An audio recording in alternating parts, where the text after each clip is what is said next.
This is the iBuyer Experiment Podcast, how technology is changing real estate, with your hosts, Kayla Leos, Jason Leos, Keith Howard, and Elliot Tomaszewski. Please consider subscribing so you're notified when we launch a new podcast. Let's go. Welcome to the iBuyer Experiment, episode number 2. Number 2. We are your hosts. I am Elliot Tomaszewski. Who's up next? Keith Howard. I'm Kayla Leos. And who's the guy with the long beard? I'm Jason. Jason Leos. So we were just discussing just a minute ago that the Kingpin Opendoor, as of last week, we had reached out to them and they were saying that they had no target date of when they were going to start buying houses. Yet they had an Inman press release just yesterday that they're going to start buying houses again. So Kayla, you want to share with us a little bit about that, what you found on that? Well, not only is Opendoor commencing with their iBuying platform, they are also doing Reserve. And Reserve is now another program brought to you by Opendoor, which sounds really familiar, right, guys? It's something that we've been developing as well with Zoodealio. And what I love about it is Opendoor is just looking at the arena of opportunity, and they're saying, how can we streamline the home buying and home selling process? And so something that we're really passionate about is the efficiency and how we can become more efficient as an industry and really serve and support the consumer at a much higher capacity and an easier level. I mean, you look at the world we're in right now, we are all still quarantining. That's why we are bringing you this Zoom meeting instead of being together in a conference room. Good thing is our stay-at-home orders do expire May 15th, so I'm really excited about that. But, you know, we're being careful. And one of the things that I think that buyers and sellers are really also concerned about during this time frame, I mean, we had an inspection last week at a house where the seller actually took the inspector's temperature when he got to the front door. So, you know, consumers are concerned about this, right? You know, they're really grasping onto there's got to be a better way for real estate activity to conduct. And so I think that Opendoor is, you know, they said, yep, we're ready to buy again. They came out with this new Reserve program where essentially they will buy another home for the buyer in cash. And it's something that, you know, we have been working on as well. Yep. So pretty exciting stuff. I'm thankful that they're back in the market because they do serve a consumer need. And, you know, I, for one, think it's pretty necessary and consumers like it. So does that mean that they buy the home for cash, but then they're listing the home, or are they buying, or they're buying the consumer's home that they're selling as well? So their product is actually going to work a little bit more like Knox, where they literally are going to kind of go out and buy their new house for them in cash. Their mortgage company is going to pre-qualify them and then replace the cash offer, cash acquisition with the user's mortgage or the homeowner's mortgage at that point. And then they are going to have the option at that point to buy their house in cash if the homeowner wants them to buy their house for them. That's Keith, what do you think Shawn Blacks' face looked like when he read that article? He's probably like, oh, okay, here we go, game on. Yep. So you know him. He's like, I've never met the guy. I would imagine I would love to meet the guy, but I would think he's a competitor. He's ready to go to battle. Yeah, it's on, game on. He's got like tattoos. He's all ripped up. I'm like, bring it on, Eric Wu. I've been doing this already. And yeah, he's got some time in the gym, right? I built Trulia, so. one of the founders of Trulia. Be like, Opendoor ain't nothing to Trulia. Well, you got to remember, Eric Wu's first, you know, what was it, Move It or something like that? First company was acquired by Trulia, right? That was his first big splash, and you know, he went and worked for those Trulia dudes. So I don't know, but so what's the difference between their trade-in and what we're doing?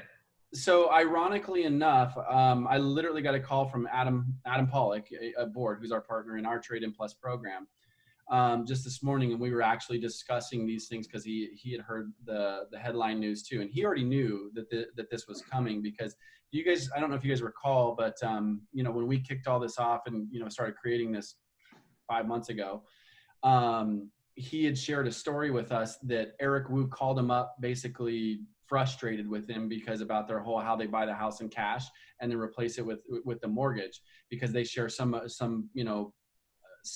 same investors. And so there was just, again, some of that competitive environment that you were talking about.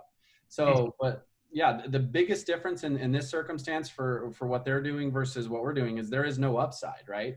When they buy that house, then, or when they buy the house from the homeowner, they are not returning any of that equity. So that's going to be one of the exponential differences in that. So the biggest difference is the upside addendum that we're going to create for the consumer, which really is allowing the consumer to take all the upside, whereas these other companies are taking the upside. Well, correct me if I'm wrong here. I could be, because I didn't do super in-depth research on this, but I thought that you could utilize Opendoor's Reserve program while also listing your house with an Opendoor agent on the open market. Keith, do you know about that for sure? No, the only thing that I was aware of, which maybe I need to hit the books again, was any partnership with Opendoor was just with buyer's agents, not with listing agents.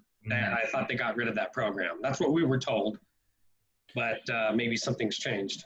Well, and the other thing that's going to be here's the biggest glaring difference for all the, 15 viewers that we're going to have on this video, and hopefully going to grow it to a lot more agents, is the Opendoor. They have to work with Opendoor, right? With what we're talking about bringing to the marketplace, they will be able to work with their agent. This is going to be a completely open platform, which it's not pigeonholed. So it's essentially what's been really important for all of us is we've said, you know what, hey, these new concepts, Knox, Opendoor, I mean, not super new anymore, but these emerging ways of buying and selling real estate are really cool and we really love them, but we really value the real estate agent in the transaction. And so instead of giving the monopoly to these few and powerful, we're going to essentially empower the real estate community so that they can offer these awesome ways of buying and selling to their clients. And so I think that for me was just super exciting, is to say, as a broker owner, saying, hey, how can we empower our real estate agents to go out there and compete? And I think you're absolutely right, Elliot. What our software does is it empowers the real estate agent to compete with Opendoor, to compete with Knox, and give their buyer and seller a much, much better experience. Yeah, that's such a good point, because we've talked about this a lot, Opendoor, Knox, Offerpad, Zillow, all the big institutional players out there. There's articles out there we can all go look up ourselves right now that talks about, I don't want to say eliminating the agent, but that the agent would become less relevant in the future, and it would just become based off of a fiduciary pure responsibility, but it would be dramatically different than before.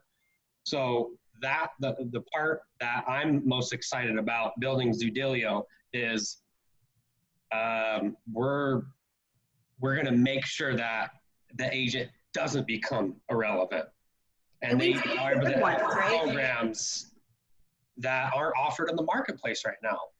Yeah, the consumer wants that the new experiences, and this is what this program, this software will allow. Their cake and eat it too. Well, and I think that what I have noticed is that the real estate agents, the good ones, they will adopt to technology such as Zoodealio, and they will embrace them, and they will love them, and they will use them because they see the competitive angle, right? They want to serve and support their buyer and seller at a completely different level. And so I think that that's what I'm excited about. I agree with you, Keith. I think that a lot of this will really wipe out a lot of the agents that are, in my opinion, subpar, the agents that aren't investing in their business, the agents that do live commission to commission check and really have nothing left over to spare. And so what we're really doing with our software is we're saying like, hey, here's something awesome. You can compete with these billion-dollar companies, and you can do it at a really local level, and it really works across any of these iBuyer markets. And so I don't know, it's super exciting. Yeah. So I had a quick question. This is, I don't think we've talked about it very much now that COVID's been out long enough. And here locally in the state of Arizona, our governor has announced things opening up. I have my perspective, but I'd love to get your guys' perspective. How do you think COVID moving forward is going to affect the real estate market? Because when things open back up, there was so much fear that was put out with the initial numbers of potentially 2 to 3 million Americans possibly going to die from this virus. Their numbers were so far off. It's unbelievable. If our numbers were that far off for our clients, we'd be fired. Let's not go down the rabbit hole.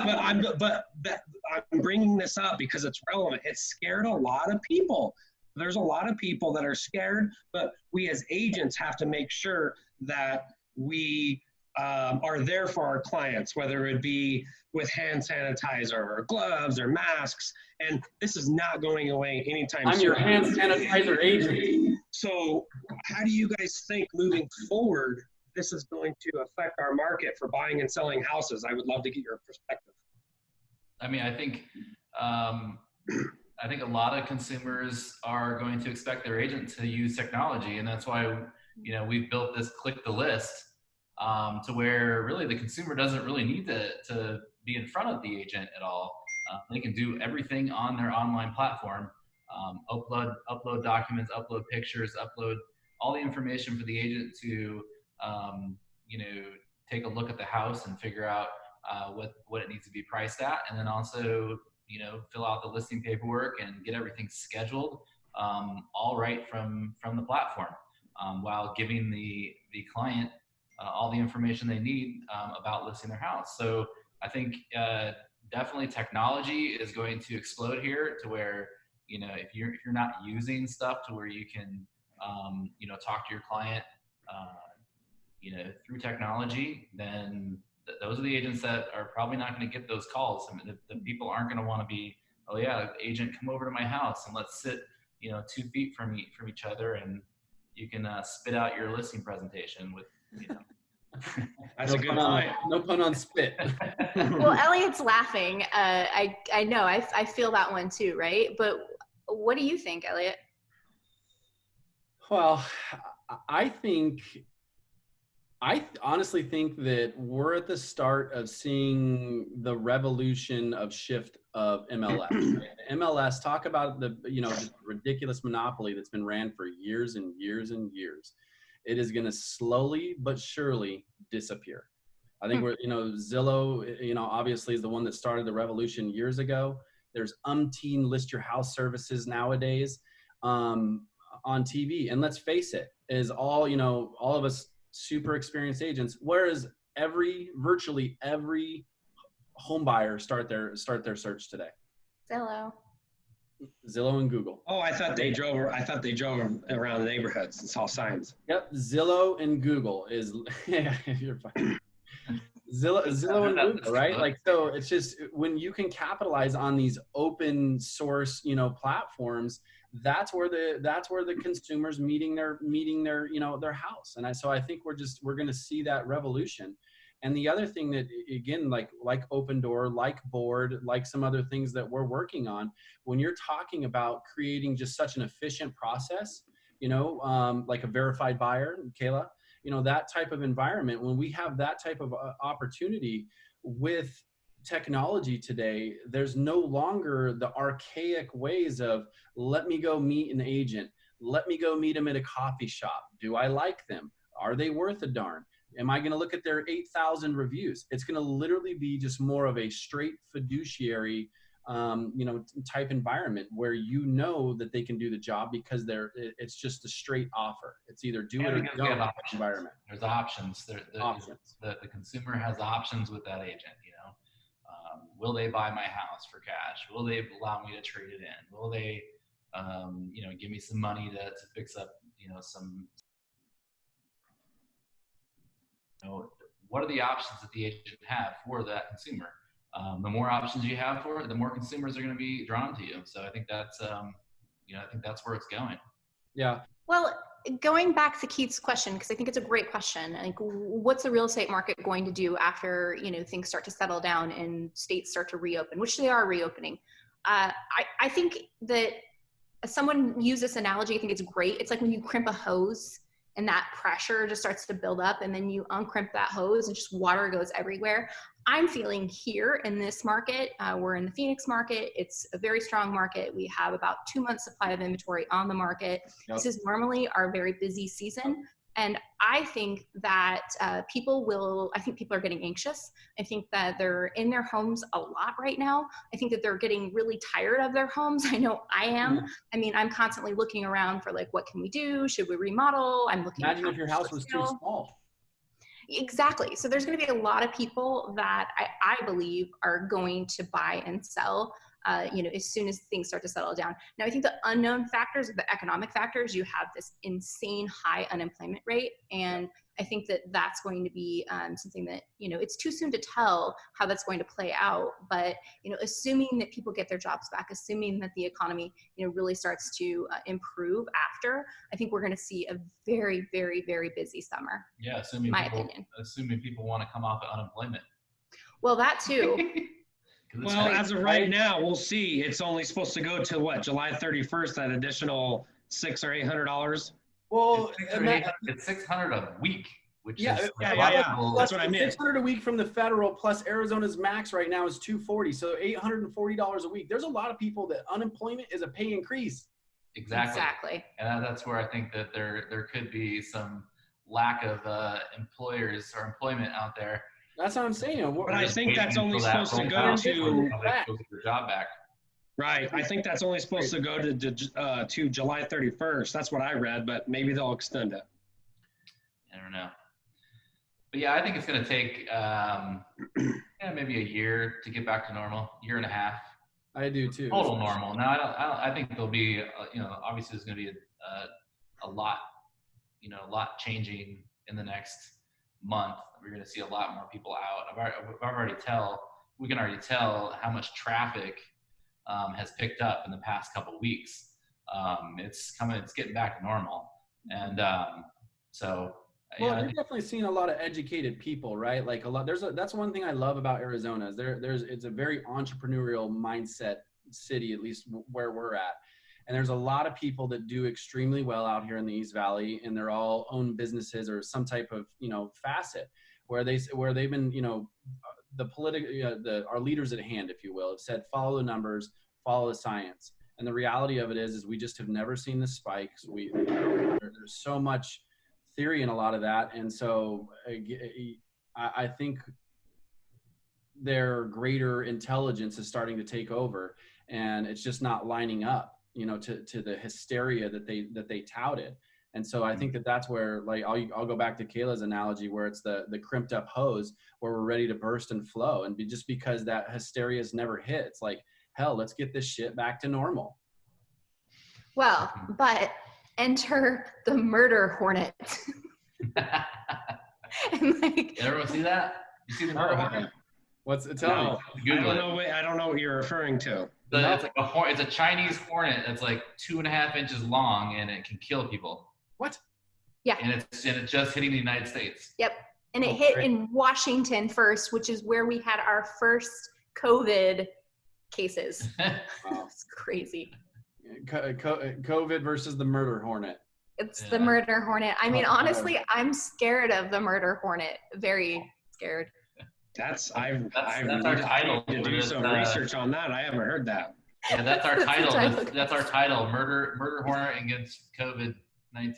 Yeah, exactly. And next thing you know, it's going to be king cobras and black mambas coming to the United States as well. You can't make this stuff up. That's crazy. So I also think that interest rates are super low, and I think they're going to stay low. And I think that's really going to get, as soon as it starts to, the crimped up hose starts to flow, people are going to start going crazy. I think we're going to see a spike in home sales. Well, I got an email from AmeriFirst that one of the lenders we work with, Ricky Camus, and it was just one of his template emails that he sends out, but he says 3.25% FHA 580 credit score. Which is rivaling what FHA, most of the investors are saying that they do. They won't even go 660 and up FICOs for FHA. So there again, they must have some privatized lender program. And so that's the one thing that won't surprise me with these guys that have long-term holding credit facilities, which, like the commercial lines of credit that are frozen for a lot of them. If they don't come up with some type of creative finance, knowing that they can hold it on their books for 6 months, things are going to open back up and then they'll sell it off, right? I mean, there's just a lot, again, there's that entrepreneurial mindset that I was talking about before that exists in Arizona. And I think we're going to start seeing some creative stuff. Yeah, I agree. Yeah, it's pretty exciting. We might even see interest rates in the 2s. Yeah. Well, you can get, I saw it said for a 15-year arm, it was like 2.6 or 2.7. I'm even talking 30-year. Right. I bet you will see 30 years in the 2s at some point in the next year and a half. That'd be great. So let's talk about this. We got, I know we're getting close and trying to pay attention to our time sets for the viewers. The one topic that happened that was huge news that happened a few days after we shot our last podcast was actually Opendoor's massive layoff. And the thing I want to share with that before I turn it over to you guys is we do have a handful of people that we're able to, 3 people that we talked to specifically inside of Opendoor they literally work for Opendoor. And they had internal, huge meetings with Eric Wu where he had gotten out on the network, large company Zoom style meetings saying that they had plenty of cash. There wasn't going to be any layoffs. Don't worry about your job. But look at what happened. They had that massive, massive layoff. Now, I have a theory on it, but I'll save mine for the end. What did you guys think about that? I mean, me personally, I think just makes sense, right? I mean, they stop buying houses and they're able to lean out a little bit. And well, share with them. A lot of people don't know, how many employees did they have, roughly? I mean, last time I saw, I think it was like 1,500. I don't know. Yeah, it was 13 to 1,500. Yep. Yeah, so 30%, maybe be what 400 employees that they had to lay off. But I think there's a lot of like part-time type of agents that did valuation stuff for them. So I mean, you don't know, what they employ a ton of employees were like that other brokerages. Yeah. Well, I have some thoughts. I think they're probably similar to Elliot's because we've talked about this. I think that Opendoor is becoming incredibly efficient. Yep. I think that they are relying less and less on the human touch, right? They're able to value homes more accurately using their internal algorithms. Yep. And I think that they're probably, I hate to say this, but Eric Wu, he's being fiscally responsible and he needs to do what he sees fit. And unfortunately, that was some layoffs. But it could have came at a good time for him because he could have been developing a lot of technologies that allowed him to lay people off with a minimal impact on their business. That's my guess. Yep. So, Keith, you got anything on that? Yeah, I was going to say I agree with Kayla on that one for sure. But I know that on social media, whether it's specific pages that do around iBuyers or just real estate, Facebook, Instagram pages, people, there's a lot of talk that, they're going to go out of business. We knew that in a quote unquote downward spiral, which we have not had a downward spiral, but that's what people are saying, that they were going to go out of business. And I would not agree with that at all. I think what Kayla said was perfect. They are smart and And nobody knew how bad or how severe this, COVID was going to get. And we chose not to buy houses because we didn't know either. So if we, that's what they're doing. They're going to hold off. They can hold off. They could probably hold off for 6 months without buying one damn house and be totally fine. Like, it's not hard to comprehend. So it actually blows my mind when people say that, they're going to go out of business. So I think they're smart. They know what they're doing, and they're going to come back harder, better, faster once they figure out when their play is again. Yeah. Well, we'll see what the numbers are by next month. Right. I think in 90 days we'll know. Yeah. Well, the crazy thing is pendings have actually spiked in the last, 10 days here. I was just looking at hot sheets a little bit. I forget what they were exactly. I meant to actually write them down for this. But anyway, they definitely have spiked in the last 10 days. So the interest rate, right? Like, I mean, as far as like bringing out like, a lot of the, having the inside track, a lot of this obviously comes from Adam because, he's the head of a mortgage company and deals with a lot of, private financial institutional money. This is coming directly from him. There's been, no signs of, Fannie Freddie issues, no talking about, curtailing off those types of things. We haven't, yes, they've upped the guidelines and to qualify, but nothing like, freezing credit lines like back in the crisis before, right? Where people had 800 FICOs, never missed a payment, and it didn't matter. They were still cutting off 50% of your HELOC, right? Those types of things went down just because, there was such a cash crunch in that type of environment. The other thing too, I think that is to your point, Keith, that you were saying before is we really need to look at their ability in this circumstance. Maybe they'll do less units, but now their revenue per transaction is going to go up. When you look at the crunch that they went through the previous 6 months with companies like Perch, smaller companies like what we were bringing into the marketplace, literally, even though we're not gobbling up as many units as they are, but we're taking one here and there, and that's affecting their balance sheets. And so all that was doing was driving the margins down, tighter. And now it's going to have that reverse effect, right? These service fees are going to go up. They are going to buy, or their initial offers are going to be, probably a little bit more aggressive, and the service fees are going to be higher. So we'll see if, how competitive they're going to be and how much the consumer, or how the consumer responds to that. And I also think it's going to be specific to the market demand in general. Here in the Phoenix Metro, inventory is low, demand is still high, and we're definitely, in hot season. So I think it's going to be fine. But the last thing I wanted to share in detail to what Kayla started saying that again, we're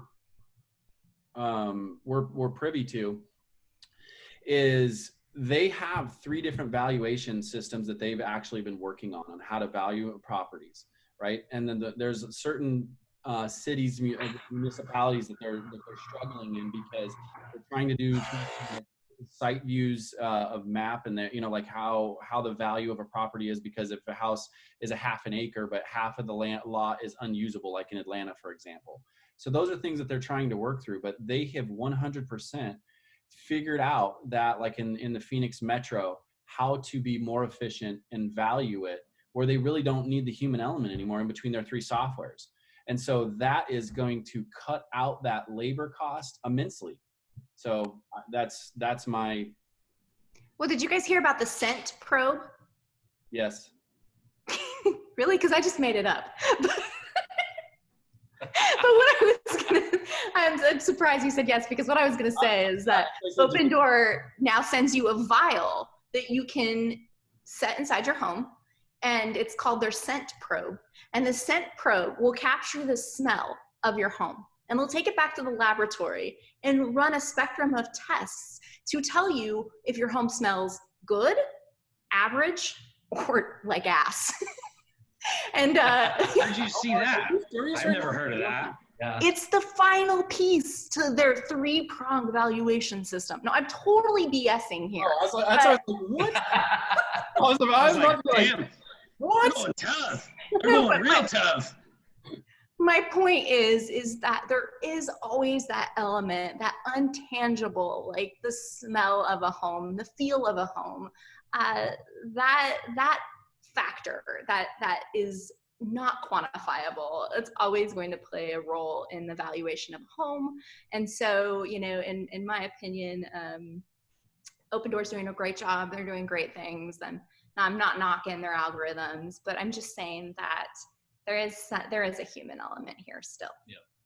Yeah. Well, I mean, let's face it. I think all of us love Zillow, Opendoor. I mean, I guess Zillow, I wish they were a little bit more friendly with everybody. I'm not going to be bashful in it. And we all know what we think about Offerpad.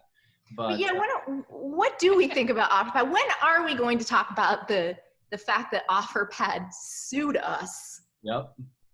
Because they think that no one else is allowed to have the word offer, that they're the only company on the planet that should have the word offer. So that's except Offer Depot, because they're working with Offer Depot. Yep. Oh, yeah, that's right. But I guess when you work for Keller Williams and partner with them, then you can get away with it. And you can use the word offer. Only Keller Williams agents can use the word Gary offer. Keller and one of Gary Keller's top agents and Kenny Klaus say, but Yeah. Kenny's a great guy, and nothing negative to say about that guy. Yeah. Well, I think that is probably that could be a whole episode, guys. Yep. Let's do that next. All right. Yeah, let's talk about Offervana versus Offerpad, and then we'll do a little spin-off and do Offerpad versus Offerbarn. I like it. Be a little bit careful, but. All right, guys. Cool. That wraps up the second episode. That adjourns us. The iBuyer experiment. Thanks for tuning in to the iBuyer experiment. Any final words, y'all? Yep. Get ready for Zoodealio. Happy selling, y'all. Deuces. We truly appreciate you taking the time to be with us here today on the iBuyer Experiment podcast. Please remember to like and subscribe so that you're notified when we launch new podcasts. We'll catch you on the next one. Show you the money.